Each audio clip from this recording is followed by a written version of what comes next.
Assalamualaikum warahmatullahi wabarakatuh. Kami dari kelompok 9 akan menjelaskan tentang konsep kelompok dan individu.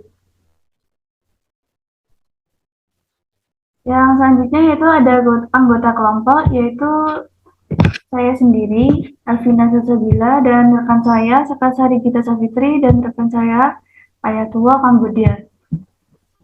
Dan materi yang akan dibahas yaitu yang pertama ada definisi karakter dan fungsi kelompok, dan yang kedua pengaruh kelompok terhadap kinerja individu, dan yang ketiga koordinasi dalam kelompok, kerjasama dan konflik, dan yang keempat keadilan dalam kelompok, dan yang kelima pengambilan keputusan dalam kelompok. Untuk materi selanjutnya yaitu ada definisi kelompok, yaitu kelompok yaitu dua individu atau lebih yang melaksanakan interaksi tatap muka, masing-masing menyadari sebagai anggota kelompok dan orang lain sebagai hak kelompok, serta menyadari adanya ketergantungan yang positif di antara mereka dalam usaha mencapai suatu tujuan bersama. Menurut Johnson dan Johnson tahun 1987. Dan Sarwono pada tahun 2005, definisi kelompok biasanya ditunjukkan untuk kelompok kecil yang melakukan interaksi tatap muka, bersifat jangka pendek, interaktif, berorientasi pada tugas, dan melakukan proses-proses interpersonal antara dua orang atau lebih. Dan menurut Forsyth pada tahun 2010, kelompok adalah dua atau lebih individu yang berhubungan dalam suatu hubungan sosial.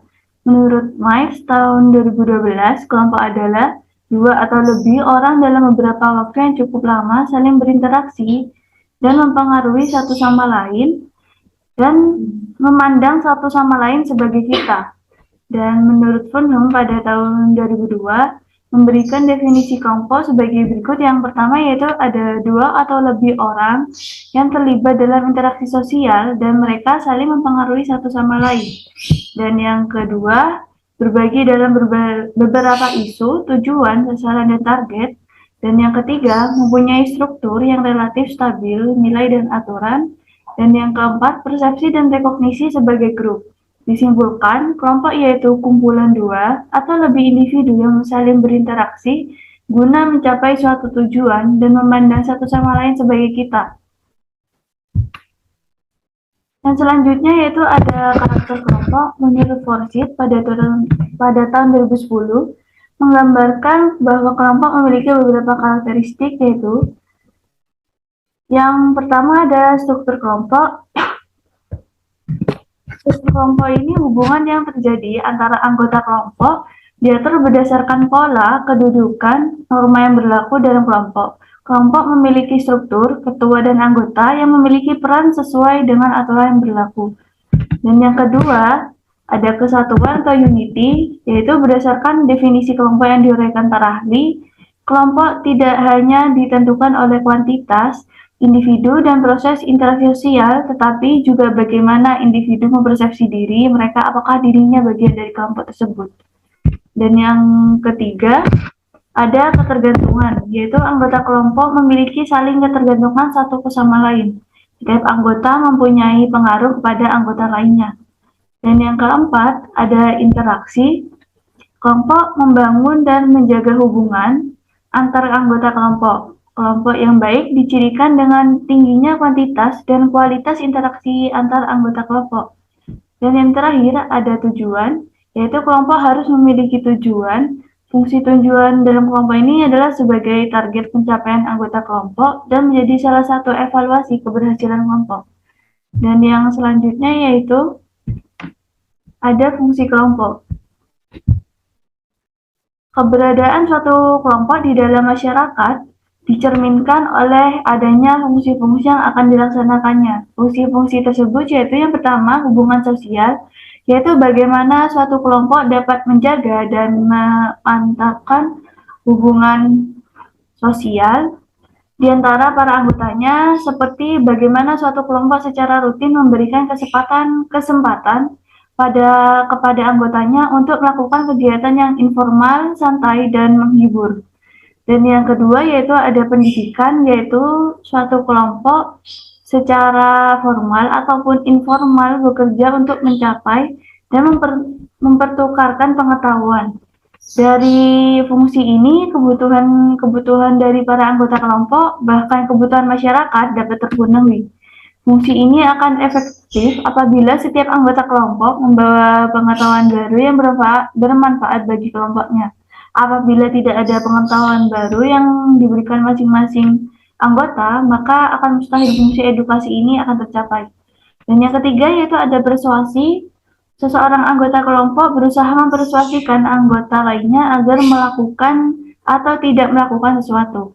Seseorang yang terlibat usaha persuasif dalam suatu kelompok akan membawa resiko untuk tidak terima oleh para anggota lainnya. Dan fungsi kelompok juga dicerminkan dengan kegiatan-kegiatannya dalam memecahkan persoalan dan membuat keputusan. Pemecahan masalah berhubungan dengan penemuan solusi yang tidak diketahui sebelumnya, sedangkan membuat keputusan berhubungan dengan pemilihan antara dua atau lebih solusi. Dan selanjutnya yaitu akan dijelaskan oleh rekan saya.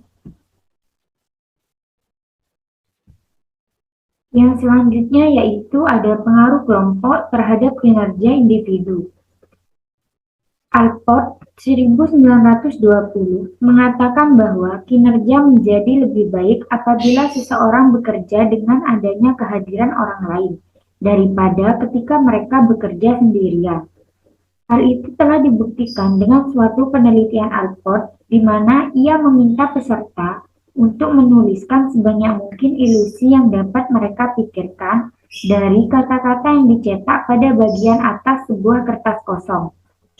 Peserta tersebut dibolehkan untuk bekerja dalam waktu 3 menit dan mengerjakan tugas ini baik sendirian maupun dengan kehadiran 2 orang lainnya. Telah diamati, ternyata hasilnya menunjukkan 93% dari peserta mendapatkan lebih banyak ilusi ketika bekerja dengan adanya kehadiran orang lain daripada ketika mereka mengerjakan sendirian. Dari penelitian ini, Alport beserta peneliti-peneliti lainnya menyebutkan bahwa dampak kehadiran orang lain terhadap kinerja disebut sebagai fasilitas sosial, karena terlihat apabila orang lain hadir, maka kinerja semakin meningkat. Tetapi hal itu dipertanyakan ketepatannya oleh peneliti lain, sebab terkadang kehadiran orang lain akan memfasilitasi kinerja tugas, tetapi terkadang juga dapat mengurangi kinerja. Pessin 1933. Melihat adanya perbedaan tersebut, peneliti saat ini kadang menyebutkan bahwa dampak tersebut sebagai fasilitasi hambatan sosial, suatu frase yang lebih cermat dalam menggambarkan dampak yang kompleks dari hadirnya orang lain. Lalu, mengapa kehadiran orang lain terkadang meningkatkan dan terkadang juga mengurangi kinerja?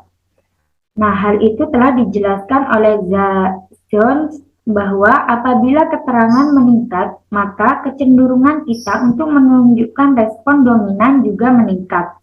Tetapi, respon dominan tersebut selanjutnya bisa saja tepat atau tidak tepat. Apabila demikian halnya, maka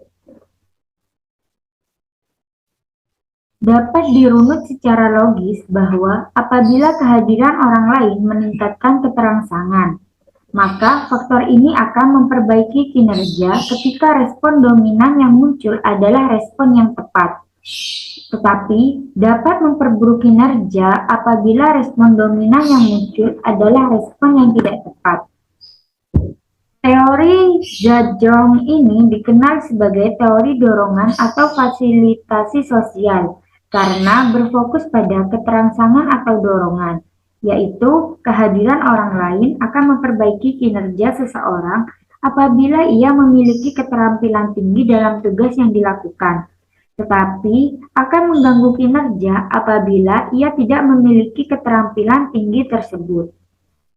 Next. Yang selanjutnya yaitu koordinasi kelompok, kerjasama, dan konflik. Individu sering terlibat dalam perilaku prososial, tindakan yang menguntungkan orang lain tetapi tidak memiliki keuntungan yang nyata bagi orang yang melakukannya. Perilaku tersebut sering terjadi. Pola yang lain di mana pertolongan bersifat timbal balik dan menguntungkan kedua belah pihak. Pola tersebut dikenal sebagai kerjasama atau cooperation dan melibatkan situasi di mana kelompok bekerja secara bersama-sama untuk mendapatkan tujuan yang sama. Kerjasama sangat bermanfaat, dan melalui proses ini, kelompok dapat mencapai hasil yang tidak pernah mereka harapkan sendiri. Kerjasama tidak selalu tercipta. Seringkali anggota kelompok mencoba untuk mengkoordinasikan usaha-usaha mereka, tetapi gagal. Bahkan, mereka bisa mempersepsikan kepentingan pribadi mereka masing-masing, tidaklah terjalan. Bukannya bekerja sama dan mengkoordinasikan usaha, tetapi mereka berusaha melawan satu sama lain. Dengan cara ini menghasilkan efek negatif untuk kedua belah pihak. Hal tersebut disebut sebagai konflik, yaitu suatu proses di mana individu atau kelompok mempersepsikan bahwa orang lain telah segera mengambil tindakan yang tidak sejalan dengan kepentingan pribadi mereka. Konflik merupakan suatu proses yang memiliki cara yang kotor untuk muncul dan berkembang dengan ketidakpercayaan sederhana yang kemudian bergerak cepat melalui suatu spiral kemarahan, ketidaksukaan, serta tindakan yang dirancang untuk menyakiti orang lain.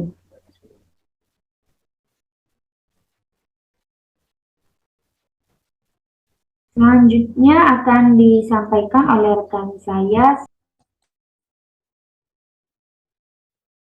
Selanjutnya yaitu keadilan dalam kelompok.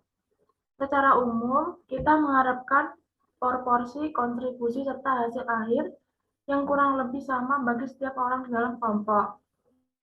Karena semakin banyak yang dikontribusikan setiap orang, maka makin besar pula hasil akhir yang akan ia terima. Atau bisa juga dikatakan dengan kita mencari keadilan distributif, yaitu kondisi yang dimana hasil-hasil akhir yang ada dibagi secara adil di antara anggota kelompok berdasarkan apa yang telah dikontribusikan oleh setiap orang pada kelompok.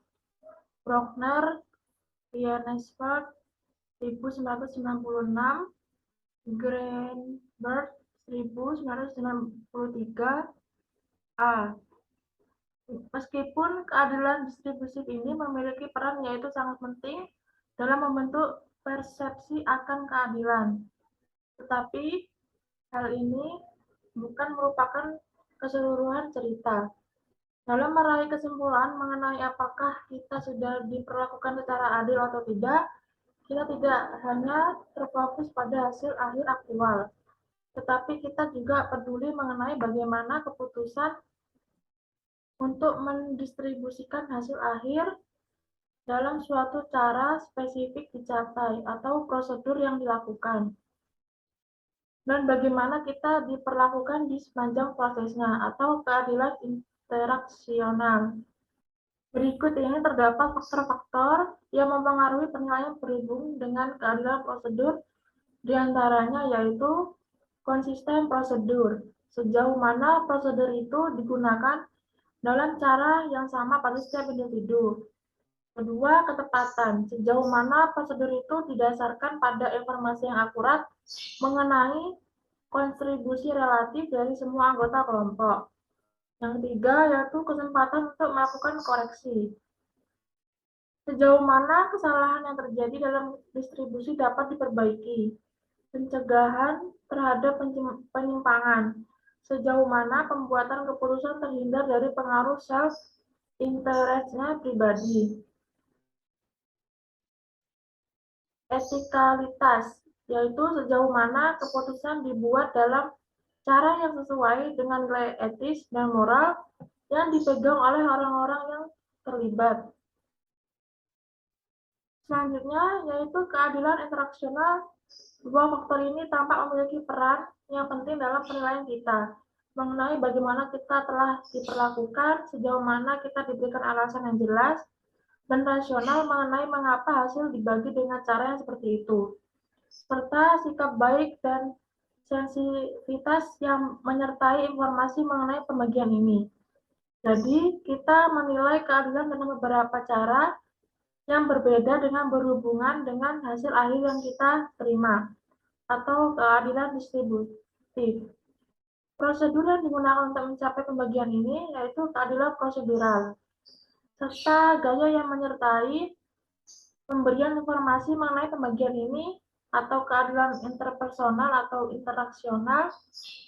Ketiga, hal tersebut memiliki dampak yang kuat pada perilaku kita.